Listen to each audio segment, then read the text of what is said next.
Bien-aimés frères et sœurs, vous connaîtrez la vérité et la vérité vous affranchira. Ça, c'est pas moi qui le dis, c'est la Bible qui le dit. Mais moi, je vous dis mieux. Vous connaîtrez la vérité historique, notamment celle de vos ancêtres kémites, et vous aurez une vision globale de ce que c'est que la vraie souveraineté politique. J'ajoute, vous reviendrez à la spiritualité africaine ancestrale et vous comprendrez les enjeux de l'indépendance économique. Et pour terminer, vous accepterez votre identité culturelle kémite et vous obtiendrez deux choses. La première, c'est la paix. La seconde, c'est le développement, à une condition. L'unité de toute l'Afrique noire, l'unité de tous les Noirs du monde entier. Otep à tous, bienvenue sur la chaîne des panafricanistes par essence, par conviction et par excellence. Celle des citoyens kémites par nécessité et obligation de combat. Nous sommes une chaîne qui n'est guidée que par nos ancêtres et rien que par les ancêtres qui appartiennent à l'égrégore du monde noir. Par conséquent, nous ne croyons en aucun Dieu venu de l'étranger. Toutefois, cette vidéo n'est aucunement destinée à inciter à la haine ou à la violence, car nous menons un combat qui d'abord et avant tout spirituel, intellectuel et démocratique. Ensuite, il est politique, géopolitique et géostratégique, contre l'impérialisme, le colonialisme, le néocolonialisme et l'endocolona, qui sont tous qualifiés de crimes contre l'humanité. Nous menons ce combat sur la base du principe fondamental que nous avons hérité de nos ancêtres kémites, qui est celui de la Mahat, c'est-à-dire solidarité, vérité et justice. Vous êtes donc en droit de connaître la vérité et nous avons l'obligation de vous dire la vérité, rien que la vérité, afin que justice soit rendue au continent africain. Et ça, c'est notre modeste contribution dans cette noble lutte en faveur de la souveraineté, la dignité, la solidarité et l'unité africaine. C'est exactement ça que nous appelons le panafricanisme. Bien-aimés frères et sœurs, la Charte des Nations Unies dit ce qui suit dans son article 1er alinéa 2. Chaque peuple dispose ou devrait disposer du choix libre et souverain de déterminer la forme de son régime politique indépendamment de toute influence étrangère. Deuxième, on va aller maintenant dans l'article 2, paragraphe 7. Aucune disposition de la présente charte n'autorise les Nations Unies à intervenir dans des affaires qui relèvent essentiellement de la compétence nationale d'un État, ni n'oblige les membres à soumettre des affaires de ce genre à une procédure de règlement au terme de la présente charte. Qu'est-ce que ça veut dire? Ce que nous avons entendu là, il y a deux principes là. Le droit à l'autodétermination des peuples et la non-ingérence dans les affaires intérieures d'un État souverain, qui a été d'ailleurs l'objet de ma thèse de doctorat. Le droit à l'autodétermination, c'est que ce sont des peuples eux-mêmes qui décident quel type de régime ils vont avoir. Ils n'ont pas précisé dans cette charte-là si c'est un régime qui vient par coup d'État ou c'est un régime qui a été élu. Ils disent tout simplement que c'est le peuple qui doit choisir le régime qu'il lui faut. Donc, à partir du moment où un régime, un pouvoir, ou, comme là, le cas du Niger, des militaires prennent le pouvoir, et que ce pouvoir est plébiscité par le peuple, personne ne peut dire le contraire. Personne ne peut s'y opposer. C'est ce que dit cet article premier-là de la charte. Le droit à l'autodétermination, c'est ça. C'est un peuple qui choisit. Lorsque les populations ont fait le coup d'État, Et lorsque les militaires plutôt ont fait le coup d'État au Niger, la population pouvait sortir pour dire « Nous, on veut Bazoum ». On a vu des milliers de personnes, l'armée, l'ensemble de l'armée, se rallier à ce coup d'État pour dire « Oui, nous voulons le changement ». Même les Nations Unies n'ont plus le droit d'intervenir pour dire « Non, il faut qu'il y ait le retour à l'auto ». Non. Il a été élu démocratie, on s'en fout de la démocratie. C'est pas là, dans la charte là, des Nations Unies, là, il n'y a aucun endroit où ils ont parlé de démocratie.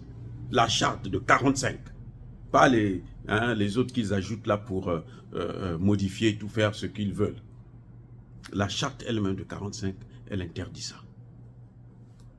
Vous voulez être communiste, vous voulez être marxiste, vous voulez être... C'est votre problème à vous. C'est le peuple qui décide, qui choisit. Ce n'est pas la CEDEAO. Quant à la non-ingérence, il s'agit d'une affaire interne. Les militaires qui prennent le pouvoir à un civil, qui soi-disant a été élu démocratiquement, mais qui sur la base de son élection démocratique veut prendre le pays, le livrer aux puissances étrangères. Il a fait, Bazoum a fait du Niger une base des pays de l'OTAN. L'essentiel des pays de l'OTAN ont une base au Niger. C'est quoi ça? C'est une occupation. C'est même une haute trahison. En principe, Bazoum doit être jugé. Il doit expliquer pourquoi il a fait venir tous ces militaires-là dans le pays. C'est une haute trahison. Et ça, je pense que les experts de la CEDEAO devraient le savoir. Ils doivent avoir des juristes qui les conseillent. Et il n'y a aucun texte de la CEDEAO que je sache qui n'autorise l'intervention militaire. Parce que, même s'ils ont signé des papiers entre-temps, qui n'a pas été validé par le Mali, ni le Burkina Faso, ni la Guinée même si ils seront en contradiction. Donc, la CEDEAO sera en contradiction avec la charte de l'ONU. La non-ingérence dans les affaires intérieures d'un État souverain. Et on précise même que le général Tchani, là, qui a pris le pouvoir, n'est pas obligé de prendre ce dossier-là, de coup d'État, l'amener, le soumettre à la CEDEAO pour que la CEDEAO puisse donner son avis. Il n'est pas obligé. Et non, nous savons que par rapport à la hiérarchie des lois, la loi internationale est supérieure, puisque la CEDEAO, c'est une institution qui est en dessous même de l'Union africaine. Et l'Union africaine n'a pas pris, l'Union africaine n'a pas d'ingérence dans les affaires intérieures. L'Union africaine, s'il y avait l'ingérence là, mais tous les pays européens là devaient déjà occuper tous nos pays. Et ça, c'est un précédent que la CEDEAO est en train de vouloir donner, vouloir faire. Parce que ça va être grave. Puisque les pays de l'OTAN, maintenant, ce qu'ils vont faire, ils disent, bon, la CEDEAO, dis là-bas que non, nous, on veut intervenir. Et puis, eux, ils viennent, ils interviennent. Ils occupent le pays. Ils s'installent. C'est un précédent, mais alors grave. C'est-à-dire que nos dirigeants n'ont pas de vision, en fait. Ils gouvernent juste au jour le jour. Ils n'ont pas une vision, une idéologie, où ils se disent, bon, dans 5 ans, dans 10 ans, dans 20 ans, je ne serai plus là, je serai peut-être même mort. Mais qu'est-ce qui va se passer à mes enfants, à mes petits-enfants, à ce peuple-là qui m'a élevé jusqu'au rang de président? Ils ne pensent pas à ça. Pour eux, ce qui les intéresse, c'est qu'ils se remplissent les poches, ils ont le pouvoir, ils marchent sur les tapis rouges, et puis ça s'arrête là. Mais ce n'est pas ça le pouvoir. Le pouvoir, c'est d'abord une vision. Même si aujourd'hui ça ne marche pas, mais il faut faire de telle sorte que tu poses les bases et les conditions pour que demain, ça puisse aller mieux. Or, les conditions et les bases qu'ils sont en train de mettre là, c'est des conditions qui, demain, ça va être, comment dire en anglais, worse pour les populations, les générations futures. Ça va être incroyable. Parce que quand vous les faites rentrer, c'est facile, mais pour les faire partir, c'est pas facile. Regardez, au Mali, ils ont passé plus de 10 ans. Plus de 10 ans au Mali, et ils n'ont rien fait. Ils n'ont pas arrêté le terrorisme. Regardez au Niger, là. Ils sont là, toute la clique de l'OTAN. Ils n'ont pas arrêté le terrorisme. Donc, une intervention militaire, c'est là que je voudrais arriver. Une intervention militaire de l'OTAN, et plutôt de la CEDEAO, au niveau du Niger, est une violation grave de la Charte des Nations Unies. C'est une violation de la Charte des Nations Unies. Aucun texte. Parce que nos constitutions sont en dessous de la Charte. La CEDEAO est en dessous de l'Union africaine. L'Union africaine est en dessous de l'ONU. Et on voit même que, c'est-à-dire que ce n'est même pas une position que prend l'Union africaine. Encore si c'était l'Union africaine qui autorisait la CEDEAO à prendre, peut-être que ce serait un peu discutable. Mais même là, dans tous les cas, que ce soit l'Union africaine, que ce soit la CEDEAO, en fait, s'ils veulent une intervention militaire, ils doivent demander l'autorisation du Conseil de sécurité de l'ONU. Eh oui.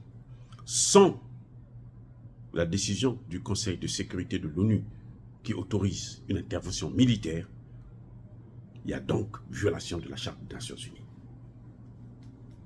Bien-aimés frères et sœurs, s'ils le font, s'ils osent intervenir sans l'aval du Conseil de sécurité, qui est la seule institution, le seul organisme qui peut autoriser une intervention militaire dans un État souverain, le Conseil de sécurité. C'est le seul. La CEDEAO n'a pas ce droit. Ils peuvent beau signer leurs textes comme ils veulent. Ils peuvent beau se rencontrer, nous on va mettre une force anti-putsch, machin, tout ça là. Ce n'est pas leur problème. S'ils le font pour intervenir, il faut l'autorisation. Il faut l'autorisation. Il faut négocier avec le pouvoir en place. Et aujourd'hui, Bazoum n'est plus là. Il faut négocier avec celui-là. Eh oui. Et même, il faut absolument l'autorisation. Vous avez vu que les Français, avant de venir au Mali, qu'est-ce qu'ils ont fait? Ils ont fait un coup d'État avec Sanogo, et c'est Sanogo qui leur a demandé de venir, parce qu'ATT ne voulait pas. Et on n'a pas dit que non, ATT, toi tu as pris, tu as été évincé, tu as été élu démocratiquement, donc tu peux nous donner l'autorisation. Non. C'est celui qui est là. Parce que le pouvoir, il y a aussi l'effectivité du pouvoir. Les oripeaux du pouvoir sont dans les mains de qui? Elles sont dans les mains de Tchani. C'est le général Tchani qui commande aujourd'hui. Il a nommé un chef d'état-major qui est allé au Mali, qui est allé au Burkina Faso, au nom du Niger. Il peut aller en Russie, il peut aller, même s'il ne peut pas aller aux États-Unis, il peut aller dans beaucoup de pays, ils vont le recevoir. Eh oui. Donc vous voyez, la Charte des Nations Unies est claire. C'est ça qu'on appelle la non-ingérence dans les affaires intérieures d'un État souverain. Et j'ai eu des problèmes avec Bernard Kouchner parce que Bernard Kouchner voulait qu'on enlève ce chapitre-là, cet article-là de la Charte. Et ma thèse, c'était pour soutenir qu'il faut la maintenir. Et m'ont évoqué, non, en Afrique, il y a des guerres et des ceci. Je leur ai dit, il y a la possibilité de régler les problèmes en Afrique. C'est là que j'ai créé maintenant la théorie de la prévention des conflits. C'est pour compenser régler la question qu'il me posait. Parce qu'il posait un problème qui est évident. Il dit, mais docteur, il y a des problèmes qui sont là. Il y a des crises. Qu'est-ce qu'il faut faire? Je dis, mais ces crises-là, on les voit venir. Donc, il faut mettre la prévention. J'ai donc élaboré la théorie de la prévention des conflits. Et tout le monde savait, n'importe quel expert en sciences politiques, il savait que le Niger, là, il va tomber. Il y aura un coup d'État au Niger. C'est comme aujourd'hui, on sait que la Côte d'Ivoire, c'est question de temps, la Côte d'Ivoire va tomber. C'est fort probable. Parce que c'est ça, c'est la Charte des Nations Unies. Et eux, ils voulaient enlever ça pour que, à n'importe quel moment, ils peuvent venir intervenir comme ils veulent. J'ai soutenu cette thèse. Ça m'a causé beaucoup de problèmes en France. Beaucoup de problèmes. Donc, en principe, la CEDEAO, si elle veut intervenir au Niger, elle doit avoir l'aval du Conseil de sécurité de l'ONU. Parce que regardez ce que ça donne. Elle va intervenir au Niger, le Mali, le Burkina Faso, la Guinée probablement, la Mauritanie, l'Algérie vont rentrer en guerre, mais vont déstabiliser toute la région. Donc ce n'est plus une institution de paix, c'est une institution de guerre. Et là, c'est là qu'ils vont maintenant appeler les Nations Unies, mais ils auront commis un crime grave. C'est pour ça que quand ils le font, et ils ne réfléchissent pas. Je vous ai dit dans une de mes vidéos qu'ils le font parce que on leur fait du chantage. Ils ont tous des dossiers qui permettent à ces Occidentaux-là de leur faire du chantage et les soumettre à exécuter les yeux fermés comme des imbéciles. C'est ça. Oh, bien-aimés frères et sœurs, en tout cas, à mon avis, il est impossible, sur le plan juridique, que la CEDEAO puisse intervenir militairement au Niger. C'est impossible si on respecte le droit international. Bon, comme les puissances occidentales, pour eux, le droit international, c'est le droit de l'OTAN, là, c'est autre chose. Mais si c'est le droit international que nous avons tous appris, j'ai fait une thèse de doctorat sur ça, ce même thème-là, le droit d'ingérence, et non pas le droit. Et le général Tchani n'est même pas obligé de consulter la CEDEAO pour en parler. C'est ça qu'on appelle une affaire intérieure. Affaire intérieure, c'est quoi? Qu'est-ce que la CEDEAO veut montrer? Que la CEDEAO aime plus les Nigériens que les militaires nigériens qui ont passé toute leur vie. Les militaires, là, tous les jours quand ils sortent en tenue, là, pour aller travailler, là, c'est leur vie qu'ils mettent en danger pour le peuple nigérien. Donc vous allez me dire que la CEDEAO aime plus ces gens que eux, les militaires, là? Non, quand même, soyons sérieux. Il ne faut pas suivre cette théorie que les Occidentaux à Paris ont fait que dire, non, voilà, c'est les intérêts personnels d'un individu. Non, il n'y a pas que ça. L'individu peut avoir des intérêts personnels, oui, ça c'est possible, mais on s'en fout de ça. Le problème, c'est que nous voyons bien, tout le monde savait que Bazoum est en train d'abuser de ses pouvoirs. Et que forcément, la seule façon de l'arrêter, c'est de faire un coup d'État. Donc, la CEDEAO ne peut pas prétendre aimer plus les Nigériens que les Nigériens eux-mêmes. Parce que si elle aimait vraiment les Nigériens, mais la première des choses qu'elle aurait dû faire, c'était créer une armée qui devrait lutter contre le terrorisme au Niger. Parce que c'est ça le vrai problème.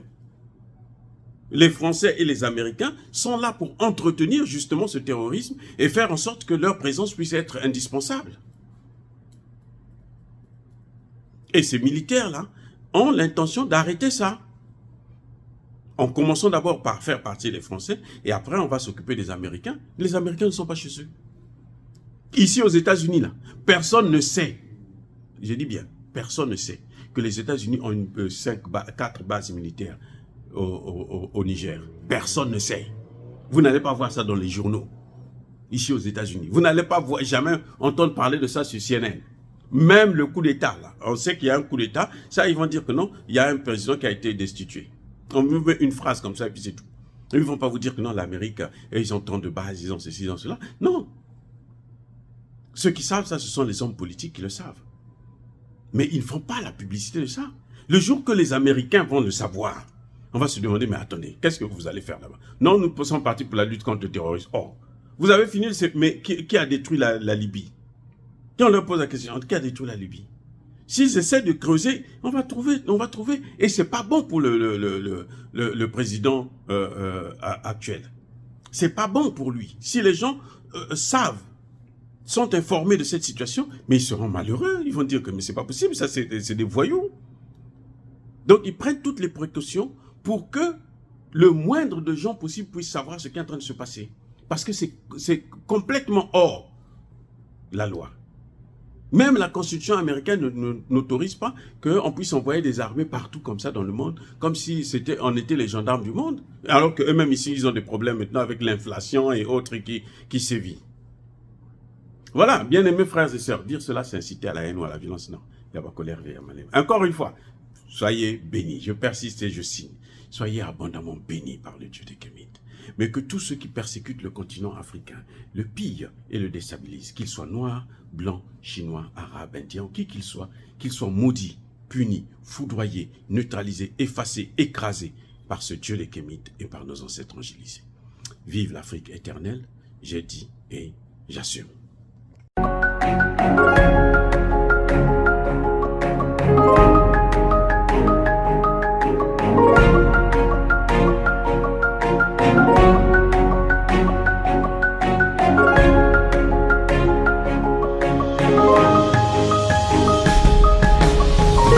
Eux, ils marchent par la foi et non par la vue. Mais moi, je vous conseille vivement de marcher par la connaissance scientifique et historique, notamment celle de nos ancêtres kémites, par les 5 sens et par l'intelligence. À vous, à Pierre.